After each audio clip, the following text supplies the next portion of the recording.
Alright, so this is a tutorial on how I do my glam makeup into SFX makeup, I guess. First, we are starting off with pink eyebrows to match my bright pink hair. And look at me being a quirky motherfucker. And the way I do my brows is I take an angled liner brush, I think it is, from Win a Wild, and I use the James Charles Release Your Inner Artist palette or whatever it fucking is called, and I use that a real bright pink shade, which is very pigmented. And next we are taking on a concealer brush Hard Candy Foundation Glamouflage in the shade Light Medium, and we are carving out those brows. This is something I do every single day to make my brows look perfect, even though they never look similar.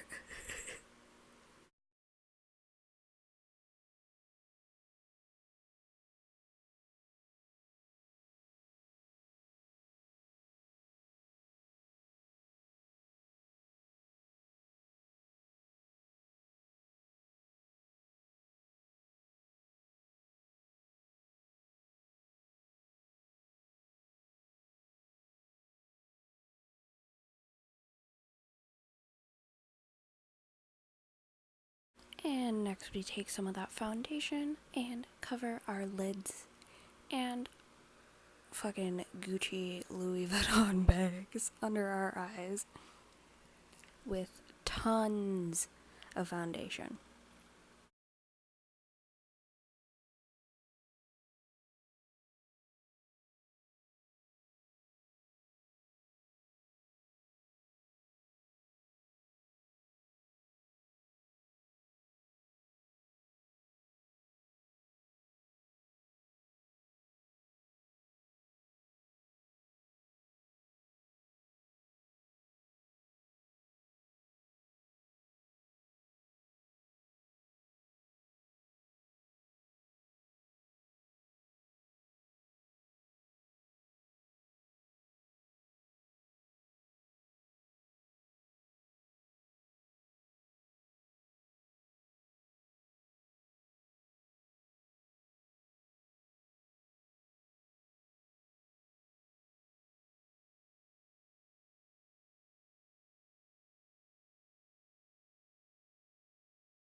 And now we're gonna take Maybelline's Instant Rewind Concealer in shade Light Honey. And it really doesn't do shit for me. Most people, it actually like completely erases their under eye bags and dark circles, but for me it doesn't do much but brighten the under eye. So if you have dark circles like me, I really don't recommend this concealer, but oh well, I spent money on it, I'm gonna use it.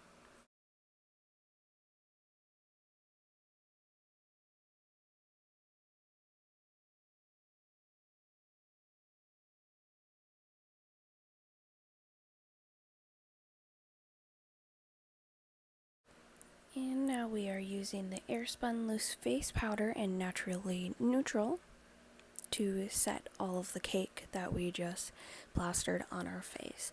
This is a loose powder that I will swear by for the rest of my life, and I've had this powder for a while, and I don't use a lot of powder since I only do my under eye and like my eyelids, but it lasts me a long time.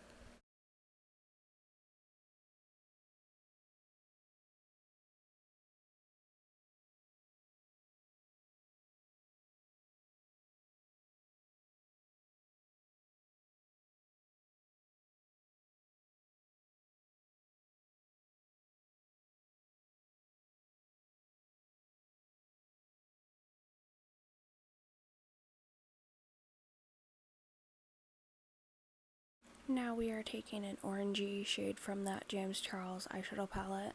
I love all the colors in that palette, but we are taking an orangey shade just to pack it and blend it, and I don't know what I'm talking about. I'm not a professional makeup artist, and I know that. I just, you know, we're just gonna blend that all. Keep blending until you can't see any harsh lines.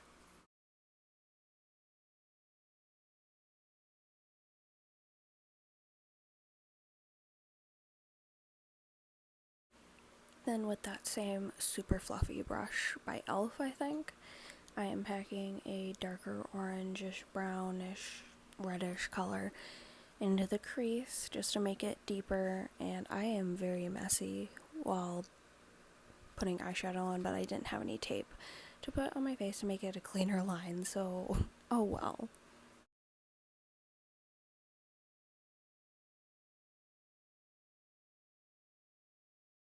And we are taking those same colors that we used on the eyelid on a smudging brush by e.l.f., I believe, and look at the ugly faces I make while I put those colors on my lower lash line. Yes, queen, slay.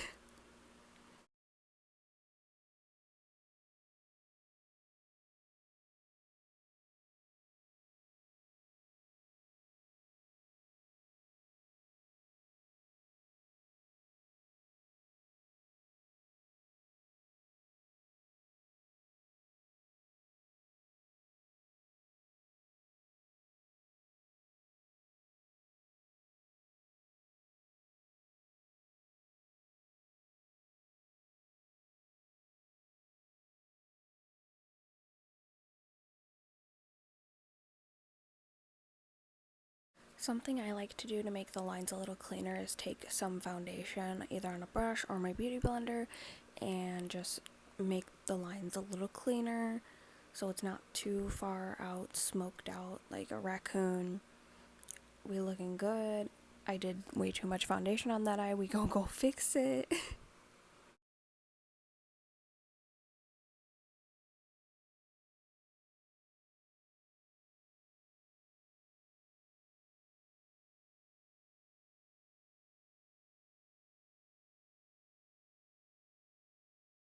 Now my favorite part, which is lashes, and I use the Lash Extending Mascara by e.l.f. in black. I never use false lashes because one, I don't know how to put them on, and two, they just don't go well with my face. Like, big lashes don't look good with the looks I do, they cover up the looks, and I just would rather have just mascara on my lashes instead of dealing with lash glue and all that other stuff.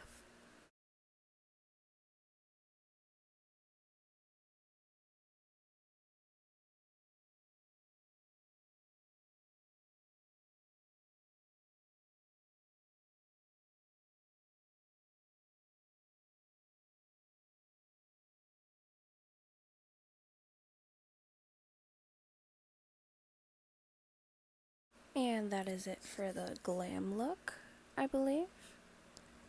We're just gonna flex our work in front of the camera, and we are going to take some rose water. Is that what I'm doing? Yeah, rose water and spray it all over our face. I used rose water as a setting spray because it sets the makeup better.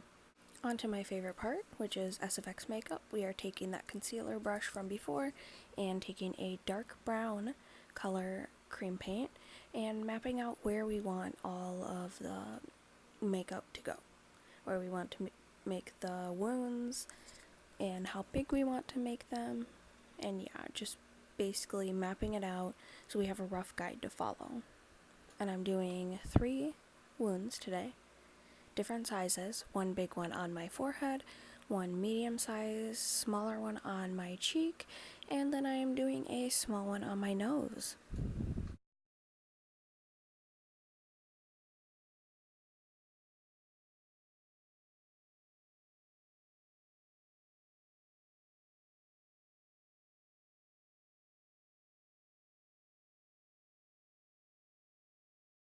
And I know I look like an idiot here in a second, but I am just trying to decide if I want any more spots.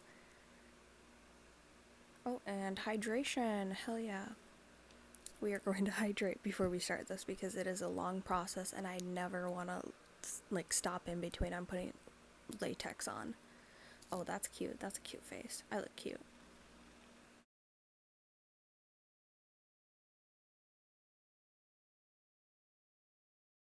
The latex that I use and I swear by, which is also very cheap, only $10. I get it from Walmart. I don't know where you can get it like altogether, if you can get it from Target, but I know they have the same kind of latex at like Halloween pop-up stores, and I'm putting the mirror in front of my face on a $1 Dollar Tree makeup sponge. I am taking some latex and putting it on the brown outline. Also, I dropped some on my shirt and I'm getting it in my hair. Love that for me. We are turning so you can see it. I am just putting the first layer of latex down before we put the cotton on top of it. I take my cotton and I peel it apart.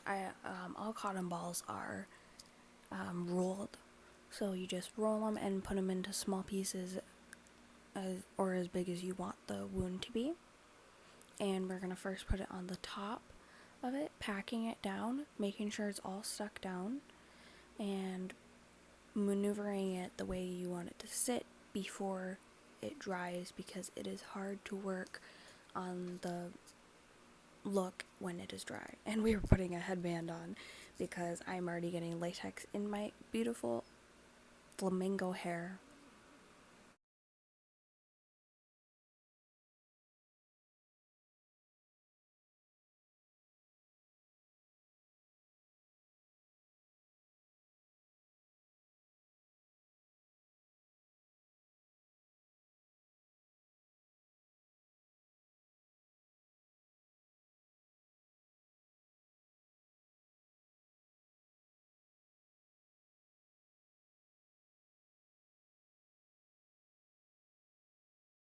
After setting down the cotton that is going to cover that top line, we are going to pack some more latex, a thick layer of latex right on top of the cotton so it stays in place. And you can build it up however how you want it. You just keep adding more layers of cotton and latex to whatever the desired height or length or whatever, you know. But this just helps it sit down nice, and you can see I'm kind of trying to blend the cotton into my forehead with the latex right there, just so it looks a little realistic, more realistic.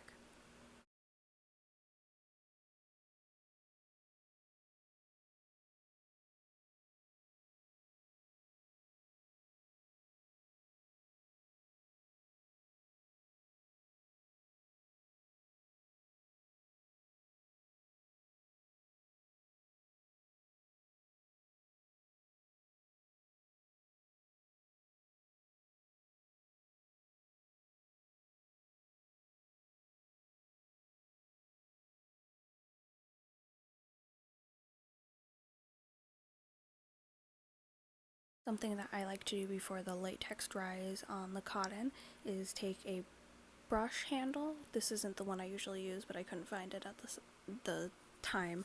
But I like to maneuver it into the spot that I want it, honestly. So then it won't look weird and it won't dry weird where I can't fix it. There's the brush that I use usually. And I'm just pushing it up to create a better cut simulation, I guess. And I'm taking some latex on the end of that brush and painting it on the part of the cotton that is connected to my forehead to make it look like it is part of my forehead. Oh, and then we're gonna go finish all of these little wounds. See, the nose one I did last because I move my nose a lot, so I didn't want that to be in the way of, you know, doing the other looks. Also, I'm putting powder on top to make it set and make sure it's not shiny with a super fluffy brush. And as you can tell, I'm looking at my shirt a lot. I am getting powder all over myself. I like to use that same powder I use for my setting my concealer and my foundation because it just sets it really nice.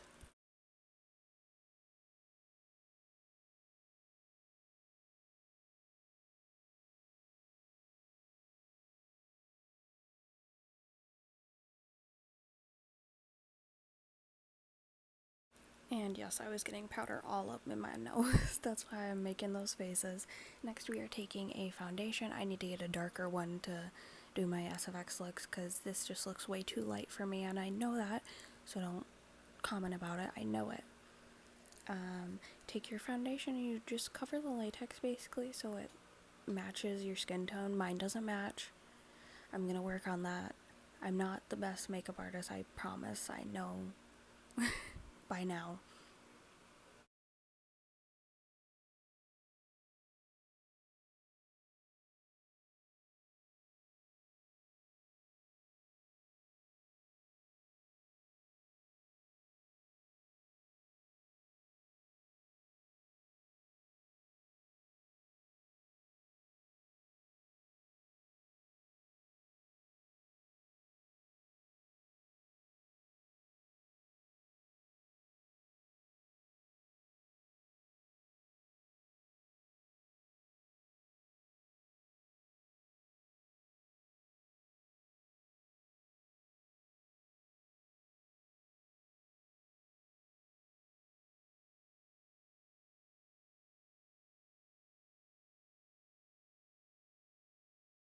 Once you have all your wound simulations covered in foundation, you're going to take a redder eyeshadow or any kind of paint you want to use. I use the red shade from James Charles palette and on a fluffy brush, and I simulate irritation on the very inside of the wound and then around the wound.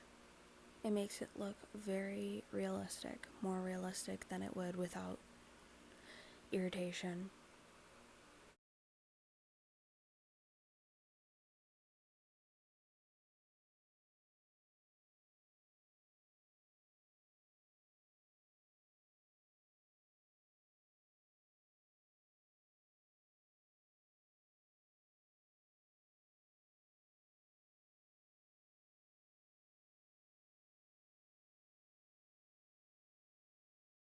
I am also taking the yellow shade in the James Charles palette and packing it lightly on the very outside of the wound to create a bruising effect, kind of, you know? How sometimes bruises turn yellow. I wasn't going to use purple because I don't have the right purple yet, and I didn't think the one in the palette I'm using was right for this, for a bruised look, so I'm just putting yellow to create a bruise. And next I am using some cream paints. I use Wet n Wild cream paints, which they only have at Halloween time, so go and get those while you can. I'm using they have arrived 2 of their palettes, and then I also have one bright red cream paint, but I'm taking a darker red mixed with the brown to make it a darkish color, I guess, and putting that in the wound to make it look ucky and just bloody, and I don't know how to explain this, I'm sorry. I'm putting an even darker red cream paint, I forgot which one I used, in there mixed with the lighter red to just make it look deeper than it actually is. And last but not least, we are putting tons and tons of blood. You can't truly see it on camera, you can see it a little bit, but I love just gooping that blood in there. It is my absolute favorite part. Like, I need to get some scab blood to make this look even more realistic, and I'm going to do that, so this blood is one that I got from the Halloween Superstore pop-up store here, but you can get it at any Walmart or Target or actually any store. It's very common. Wow, great job putting that mirror in front of your face, Audrey. We are just going to finish up gooping all that blood in there. I love my blood. Fake blood is my thing. Just putting it all up in there. And, yeah. So this look is basically done. It's a simple, more simpler, that's a word, right? Looks. And I've done a couple more looks, but I wish I would have recorded them because they are more advanced. And yeah, once we have all that blood in there, we're gonna take off that headband, fluff our hair a little bit. I'm looking like my face just got dragged. Yeah, give me a like if you want more of these videos, and yeah, bye.